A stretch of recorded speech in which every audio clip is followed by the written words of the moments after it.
Every few days, several of the lords and ladies of the counties meet in secure places within the block, the rock, or the warrens. On March 23rd, the meeting in the rock takes an unexpected turn. Serena Godfrey, heir apparent, manages the meeting with the heads of houses when a door to the room bursts open.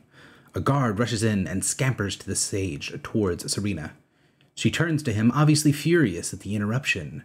The guard steps onto the stage and hurriedly whispers to his lady. Then everyone hears it. Scrape, thump, scrape, thump, scrape, thump. Guards, who should be standing at the ready to defend their lords and ladies of the counties, set their weapons down and kneel. The noise gets louder as it approaches from the hall. Scrape, thump, scrape, thump. Serena's face turns from rage to shock as the hallway darkens. A presence felt before it's seen fills the corridor beyond. A moment later, an ancient-looking mouse, withered and battle-scarred, steps into the light. Scrape, thump, scrape, thump. Lord Godfrey the Nameless enters, using his legendary axe, the Weasel Cleaver, as a walking staff.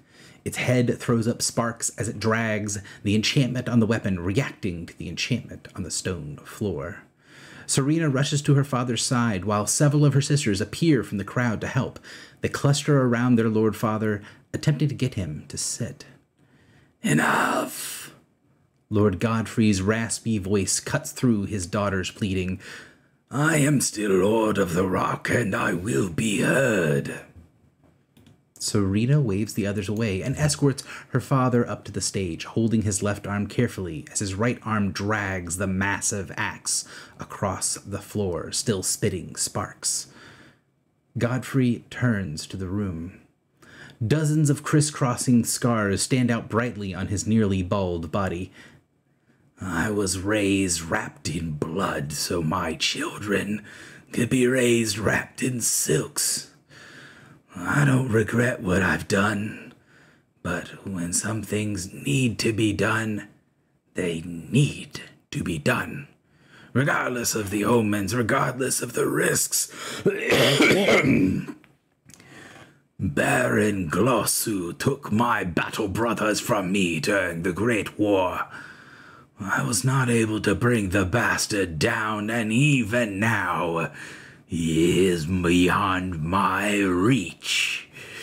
But one of your children has discovered that his beloved son, Screwval, has been planning an attack on the counties.